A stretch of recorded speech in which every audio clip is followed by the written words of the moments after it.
ইসলামের জন্য যারা জেল খাটছে তাদের সম্মান কমে না, তাদের ইজ্জত বাড়ে। বলে কেমন বাড়ে জানো? প্রত্যেকটা মানুষের দিলের মধ্যে তার মহাব্বত জমা করে দেয়। কি আল্লাহ কয়, যার মধ্যে আমার ভয় থাকবে, আমার মহাব্বত থাকবে, গোটা পৃথিবীর মাখলুক তাকে ভালোবাসবে, কিচ্ছু করতে পারবে না। বাঘ তাকে কিচ্ছু করতে পারবে না, অস্ত্র তাকে কিচ্ছু করতে পারবে না, বুলেট তাকে কিচ্ছু করতে পারবে না। কেননা তার দিলের মধ্যে মহাব্বত আছে। কার? আল্লাহ কয়, ওয়ালা তাহিনু ওয়ালা তাহজানু ওয়া আনতুমুল আ'লাউনা ইন কুনতুম মুমিনিন। আল্লাহ কয় তোমাদের কোনো চিন্তা নাই। কে কয়? কে কয়?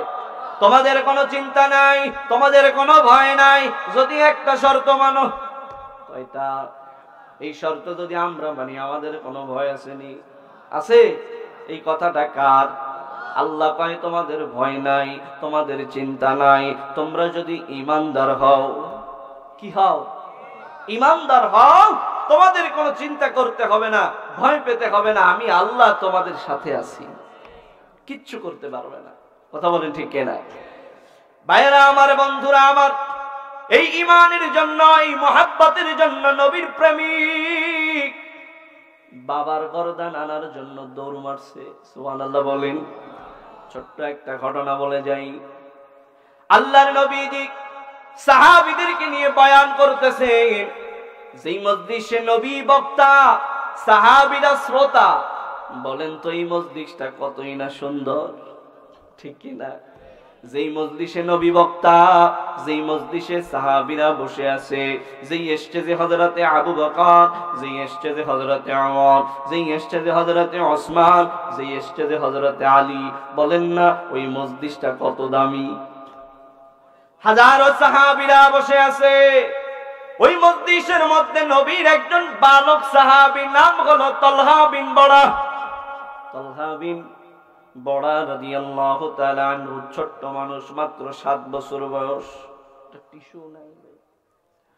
কত বছর বয়স? 7 বছর। মানুষ তো অনেক বোঝে না, রাজনীতি বোঝে 7 বছরের বয়স। ভাইরা আমার, বন্ধুরা আমার, 7 বছরের বালক নবীর মজলিসে আসছে। যেই মজলিসের বক্তাকে, কথা কয় না, বোঝেন না আপনারা, বুঝতে পারছি। আমার আলোচনা আপনারা বুঝতেছেন না, হুজুরে নিয়ে আসুক তার চাইতে, নাকি? বক্তাকে, কথা বলেন, বক্তাকে? শ্রোতা কারা? সাহাবীরা। পাশে কারা বসে আছে? আবু বকর, ওমর, ওসমান, আলী। এই মজলিসের মধ্যে 7 বছরের একজন বালক, নাম হলো তালহা বিন বড়া রাদিয়াল্লাহু তাআলা আনহু। তার বাবা, তালহার বাবা বড়া রাদিয়াল্লাহু তাআলা আনহুর হাত ধরে নবীর মজলিসে গেছে। ছোট্ট মানুষ বিভিন্ন সাহাবীদের পাশ ডাঙায়া ডাঙায়া সামনে আইসা নবীর পায়ের কাছে বসছে। সুবহানাল্লাহ। এবার নবীর দিকে তাকাইছে তো তাকাইছে, চোখে আর পলক পড়ে না। সুবহানাল্লাহ বলে। কেননা আপনার আমার নবী তো কালো মানুষ ছিলেন। হ্যাঁ, আপনার আমার নবী তো ফর্সা ছিল। হ্যাঁ, বলে যেই ফর্সার কোন তুলনা হয় না। কথা বলেন ঠিক না? আম্মা জান আয়েশা বলে, ও নবীর উম্মত, তোমার নবীর চেহারা এত উজ্জ্বল ছিল, তোমার নবীর চেহারায় এত নূর, ঘরের মধ্যে যদি একটা সুই হারায় যাইত, তোমার নবীর চেহারার আলোয় সুইটা খুঁজে পাইতা। এই নবীর সামনে একেবারে পায়ের কাছে এসে তলহা বসছে, তাকায় রয়েছে নবীর দিকে। নবী কি বলতেছে তলহা শুনতেছে। নবীজি অনেক সময় বয়ান করার পরে মজলিস শেষ হয়ে গেল। সাহাবীরা বাড়ির দিকে রওনা হয়ে গেল। সব সাহাবীরা চলে যায়, কিন্তু ছোট্ট বাচ্চা তলহা মজলিস ছাড়ে না। নবীর পায়ের কাছে বসেই আছে আর নবীর চেহারার দিকে তাকায় আছে। তার বাবা বড়া রাদিয়াল্লাহু তাআলা আনহু হাত ধরে টানাটানি করে, ও সন্তান, সবাই চলে গেছে, আমাদেরও যেতে হবে, চলো আমরা বাড়ির দিকে রওনা হয়ে যাই। তালহা রাদিয়াল্লাহু তাআলা আনহু ছোট মানুষটা জবানটা নাড়ায়া বলে, ও বাবা, এমন একটা মানুষের মজলিসে আমাকে এনে হাজির করে দিলা, যেই মানুষটার চেহারা এত সুন্দর, যেই মানুষটার চেহারার দিকে তাকাইলে যেন মনে হয় আকাশের চাঁদ যেন জমিনে নেমে এসেছে। এই মানুষটার চেহারা এত সুন্দর, এই মানুষটার জবানের শব্দের চয়ন এত সুন্দর। আমার মনে চাই না বাবা আমি বাড়িতে যাই, আমার মনে চাই বাবা আমি আমার নবীর কাছে থেকে যাই। ও বাবা তুমি বাড়িতে চলে যাও, আমি বাড়িতে যাব না, আমি আমার নবীর কাছে থাকবো। জোরে কান সুবহানাল্লাহ। ভাইরা আমার, বন্ধুরা আমার, তলহার হাত ধরে বাবা টানাটানি করতেছে, কিন্তু তলহা বাড়িতে যাবে না, নবীর কাছে থাকবে। কার কাছে থাকবে? নবীর কাছে থাকবে।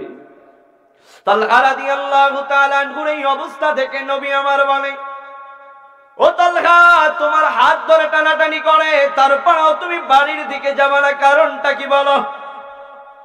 তলহা রাদিয়াল্লাহু তাআলা আনহু জবানটা নাড়ায়া কয়, আমি তো বাড়ির দিকে যাব না, এজন্য আমি 7 বছরের বালক, কিন্তু আপনার মতো পয়গম্বরের আলোচনা শুনিয়া চেহারা দেখিয়া আমার আর বাড়ির কথা মনে পড়ে না, আমার আর বাড়ি মনে যাইতে চায় না। ও পয়গম্বর, আমি না আমার এই ছোট্ট দিলের মধ্যে আপনাকে মহাব্বত করে ফেলেছি। জোরে কন্যা সুবহানাল্লাহ। কয় বছরের বালক নবীকে মহাব্বত করছে? আরো জোরে বলেন, কয় বছর? অথচ আমাদের দাড়ি পাইকা গেছে, 60 বছর হয়ে গেছে, এখনো নবীর মহাব্বত নাই। আছে না নাই?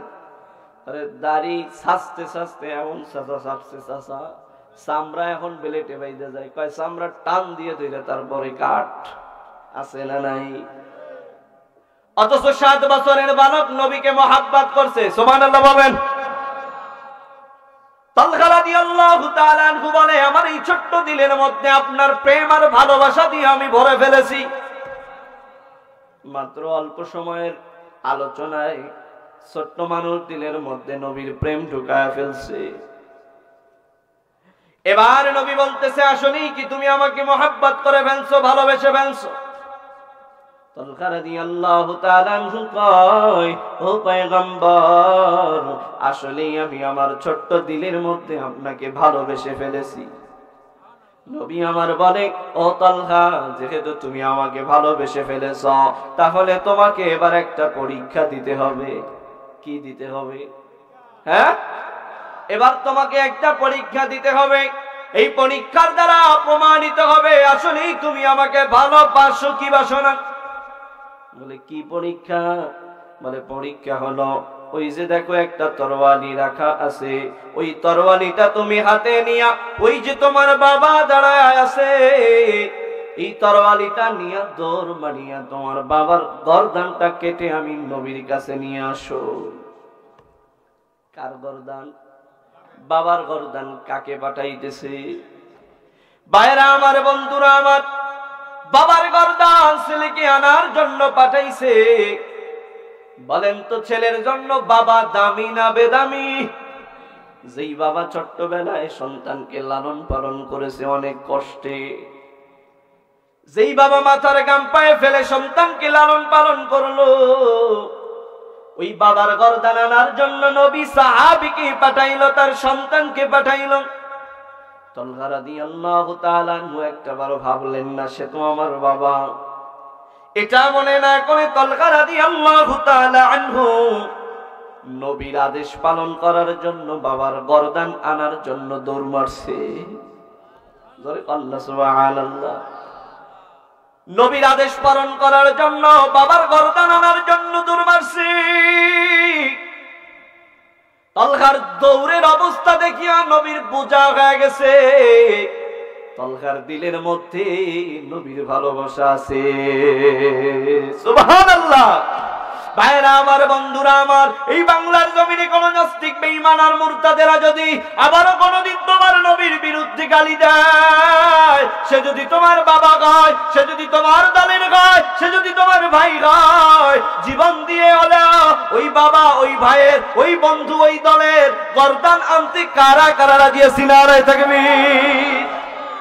কেননা আমাদের দিলের মধ্যে কার মোহাব্বত আছে? জোরে বলেন, নবীর মোহাব্বত আছে। কথা বলেন ঠিক কে ঠিক না?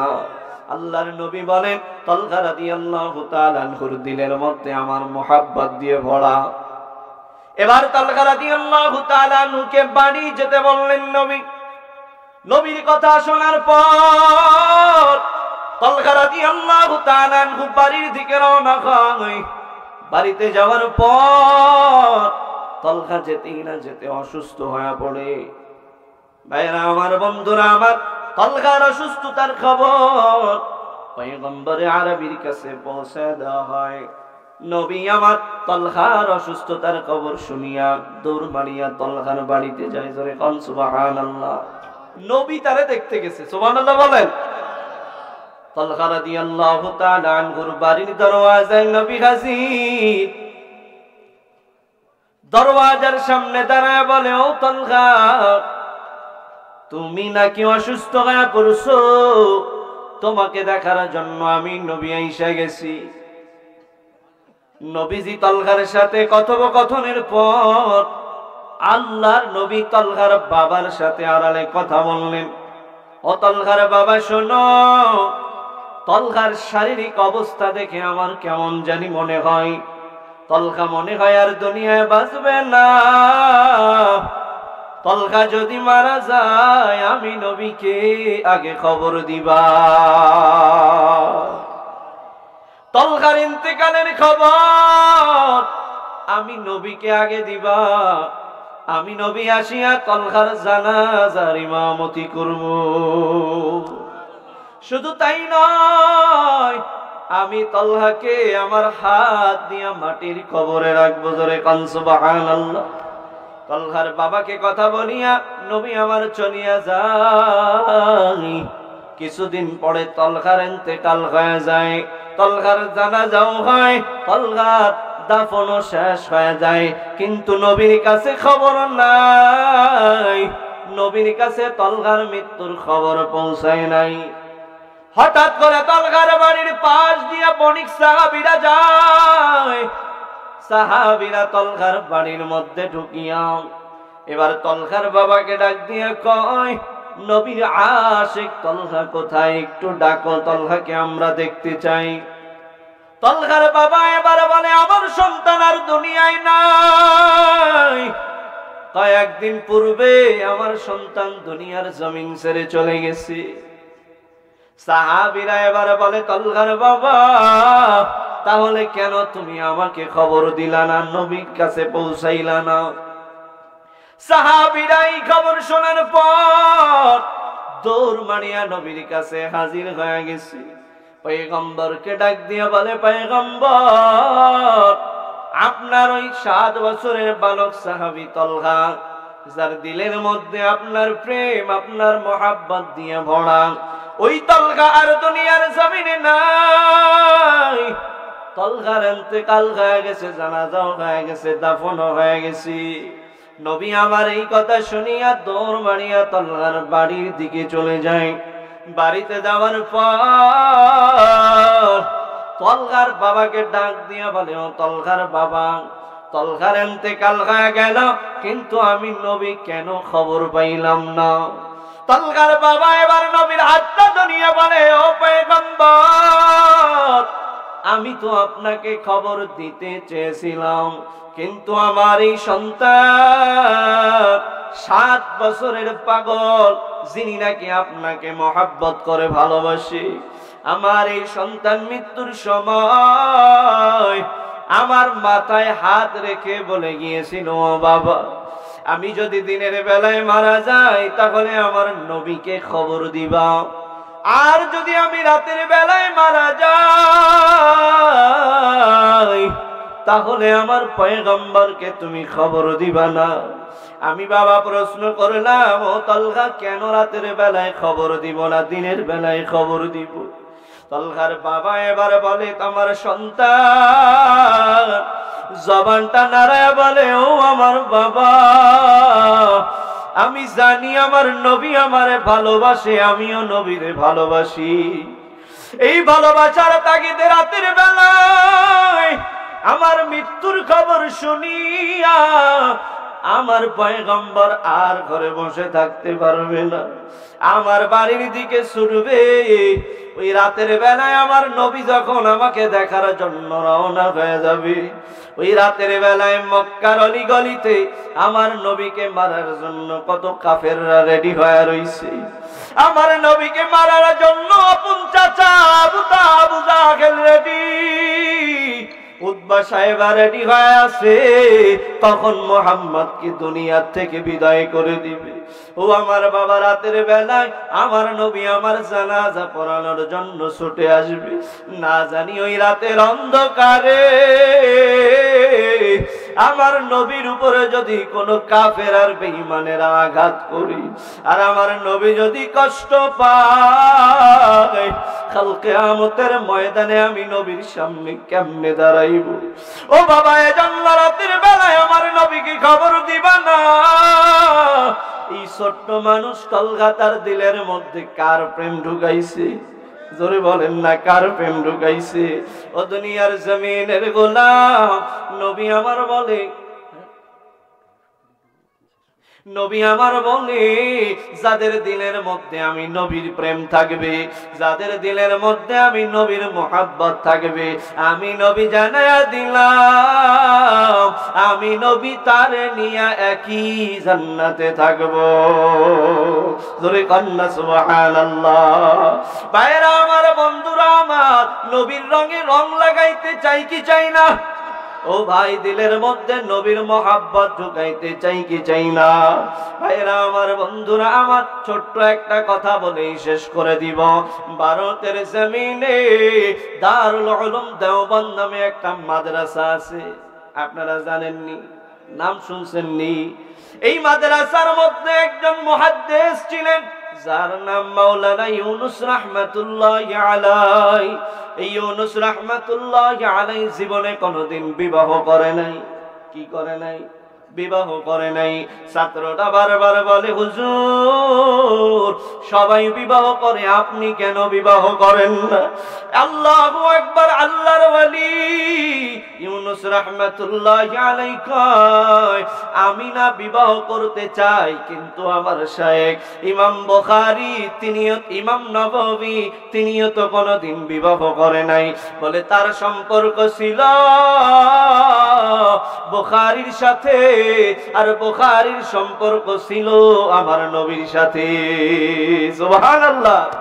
ইউনুস রাহমাতুল্লাহি আলাইহি বলে, দেওবন্দ মাদ্রাসার পাশে একজন দিন মজুরওয়ালা গরিব মানুষের বসবাস। রাতের বেলায় লোকটা ঘুমায় যায়, স্বপ্নের ঘরের মধ্যে দেখতেছি কোন এক গ্রামের মধ্যে নবীর আগমন ঘটছে। সুবহানাল্লাহ বলে। কোন এক গ্রামের মধ্যে নবী আসছে। নবী একা আসে নাই, নবীর সাথে আবু বকর, নবীর সাথে ওমর, ওসমান, আলীও আসছে।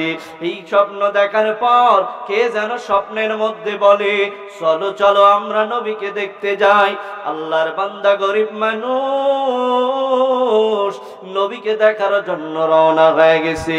হাঁটতেছে হাঁটতেছে প্রতিমধ্যে দেখে তার সামনে একজন বৃদ্ধ যুবক লাঠিতে ভর দিয়া রাস্তার ডান পাশ দিয়ে আস্তে আস্তে করে হাঁটতেছে। গরিব মানুষটা তার কাছে যায় দাঁড়ায়া, তার চেহারার দিকে তাকায়া দেখে এই মানুষটা দেওবন্দ মাদ্রাসার বাণী প্রতিষ্ঠাতা কাসেম নানতুবি রহমাতুল্লাহি আলাইহি। কাসেম নানতুবি রহমাতুল্লাহি আলাইহি লাঠিতে ভর দিয়া দিয়া আস্তে আস্তে করে হাঁটতেছে। গরিব মানুষটা এবার বলে, হুজুর আমি স্বপ্নে দেখলাম নবী নাকি অমুক এলাকায় আসছি, আমি তো নবীর সাথে দেখা করার জন্য যাই, আপনি এখন কোথায় ছুটছেন? এবার কাসেম নানতুবি বলে, তুমি যারে স্বপ্ন দেখছো, যাকে দেখার জন্য তুমি যাও, তাকে দেখার জন্য আমিও রওনা হইছি। কাসেম নানতুবি নবীর দেখার জন্য রওনা, কিন্তু ওই গরিব মানুষটা দেখতেছে কাসেম নানতুবি আস্তে আস্তে করে হাঁটে, কিন্তু গরিব মানুষটা নবীর আশিক, তার দেরি সয় না, দৌড় মারিয়া নবীর কাছে চইলা গেছে। কাসেম নানতুবি পিছনে পইরা গেছে। আল্লাহু আকবার। গরিব মানুষটা নবীর সামনে দাঁড়ায়া এবার নবীর আশিকের দেখার পর নবী আমার কাছে টাইনা নিছে, আর ওই আশিকের নবীর পাশের চেয়ারটায় বসায় দিছে। এবার এই গরিব মানুষটা নবীর আশিক চেয়ারে বসিয়া মনে মনে কয়, ও কাসেম তুমি তো এখনো আসতে পারো নাই, আমি আগে আসিয়া নবীর পাশের চেয়ারে বইসা গেছি, ধরে কোন সুবহানাল্লাহ, তুমি তো এখনো আসতে পারলা না। এই কথা বলতেছে, হঠাৎ করে দেখতেছে কাসেম নানতুবি রাহমাতুল্লাহি আলাইহি হাজির হয়ে গেছে। কাসেম নানতুবিকে নবী দেখার সঙ্গে সঙ্গে আহলান আর মাহলান দিয়া সাহলান দিয়া কাসেম নানতুবিকে বরণ করে নিয়েছে। আর কাসেম নানতুবিকে ডাক দিয়া কাসেম নানতুবি নবীর বুকের সাথে বুকটা মিলায়া নবী আমার বলে, কাসেম নানতুবি শোন, বসার তো আর কোনো জায়গা নাই, ও কাসেম তুমি আমার কোলের উপরে বসো, ধরে কোন সুবহানাল্লাহ। কাসেম নানতুবি নবীর কোলে বসছে, সুবহানাল্লাহ বলেন। নবীর কোলে বৈশা গেছে। এবার ওই গরিব মানুষটা কয়, ও পয়গম্বর আমি আগে আসলাম, আমার পাশের চেয়ারটায় বসায় দিলেন, অথচ কাসেম নানতুবি দেরিতে আসার পরেও তারে আপনার কোলে টাইনা নিছেন, কারণটা কি বুঝলাম না। পয়গম্বরে আরবি বলে, ও আমার আশিক, তুমি আমাকে দেখার জন্য দৌড় মারিয়া আমি নবীর কাছে আসছো, কিন্তু আমার কাছে আমি নবীর সাথে দেখা করবে, এজন্য কাসেম একটা সুন্নাত ছাড়ে নাই। বলে কি সুন্নাত ছাড়ে নাই জানো? কাসেম যখন আসতেছিল রাস্তার ডান পাশ দিয়ে আসতেছিল, আর হাঁটার সময় আস্তে আস্তে করে কাসেম হাঁটতেছিল, জোরে কোন সুবহানাল্লাহ। যেই উম্মত আমাকে দেখার জন্য সুন্নাতের আমল করবে, ওই উম্মত যদি আমার রওজা থেকে 1000 মাইল দূরেও থাকে, ওই উম্মত যদি বাংলাদেশের কোন প্রান্তেও থাকে, আমি নবী জানায়া দিলাম আমার সুন্নাত মানার কারণে আমি নবী আমার উম্মত রে নিয়া এক জান্নাতে থাকবো, জোরে কোন সুবহানাল্লাহ, জোরে কোন সুবহানাল্লাহ। এজন্য ভাইরা আমার, বন্ধুরা আমার, নবীর রঙে রং লাগাইতে হবে, কথা বলেন ঠিক কিনা? এই হায়াতের জমিনে যারা নবীর রঙে রং লাগায় ফেলছে, এই মানুষটার দাম দুনিয়ায় আল্লাহ বাড়াইছে, কথা বলেন ঠিক কিনা? এজন্য আল্লাহ তাআলা আমাদেরকে, আমরা তো সাকিব খান, বিভিন্ন মানুষের রঙে রং লাগাই, আল্লাহ তাআলা আমাদেরকে নবীর রঙে রং লাগার তৌফিক দান করুক, বলেন আমিন। আর জোরে বলেন আমিন।